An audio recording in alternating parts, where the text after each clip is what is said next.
Hi there, this is Eric Matus for eLearning Weekly, sharing a brief video that shows a sample template for my blog post, Don't Look at the Designer Behind the Curtain, which you can find at elearningweekly.com.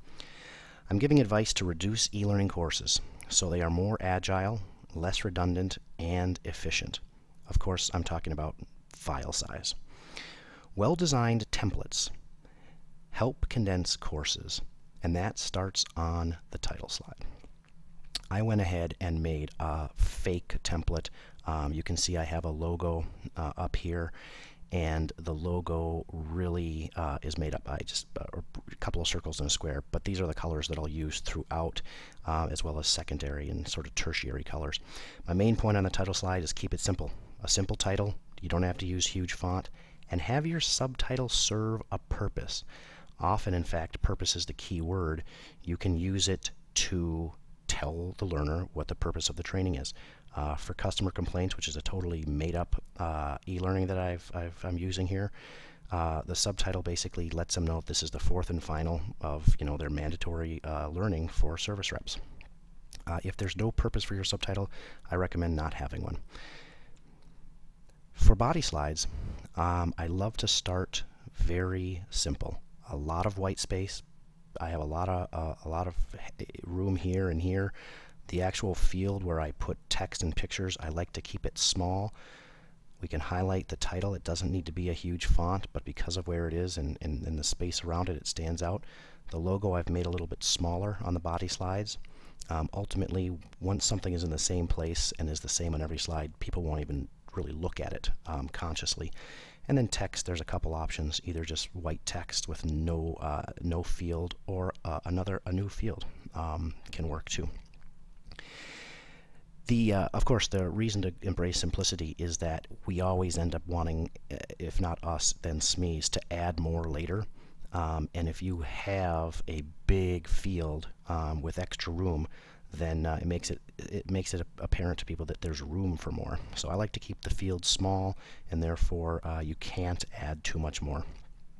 And of course, with reducing file size, you don't want to add much at all. Section slides.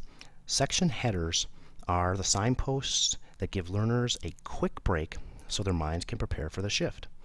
So the rule here, of course, is to keep it simple. If this is a break for learners, don't give them much to look at. I've used a couple of shapes using those same colors from the logo, and here I would be prompting them to start a scenario section where I will give them the problem. I would use the body slides to set up the problem, and then I would have them highlight whatever the dilemma is so that then they're prepared to make a decision, make some sort of choice.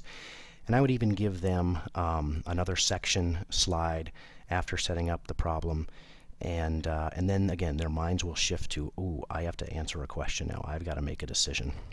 I have found that in lieu of long directions, simply putting a question that will prompt action on these section headers, can you solve it, is enough so that people know on the next slide they need to make a choice.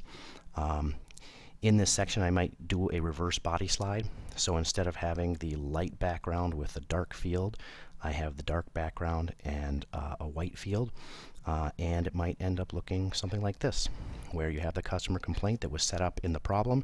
Here's your choices of things to do. And I like to have nice, big, chunky buttons for people to push to make it obvious. On the first one, you might even have some sort of hint, a little pop-up that says, click your choice here. But once you do that, you don't need to do it on every one. And then finally, I want to talk about a special body slide. A special body slide is something where, sorry about that, the logo is now moved and is different over here. I've even changed the font of the header here. The field is obviously different than the green field for most body slides, and it does signal to the learner that something special is going on. It might be, for instance, the reaction if someone gets something right or wrong, and it can say good choice. You don't have to narrate that. You can see the narrator. You can have it say good choice, and instead of her saying congratulations, you got it right, she ends up saying something else that's more meaningful.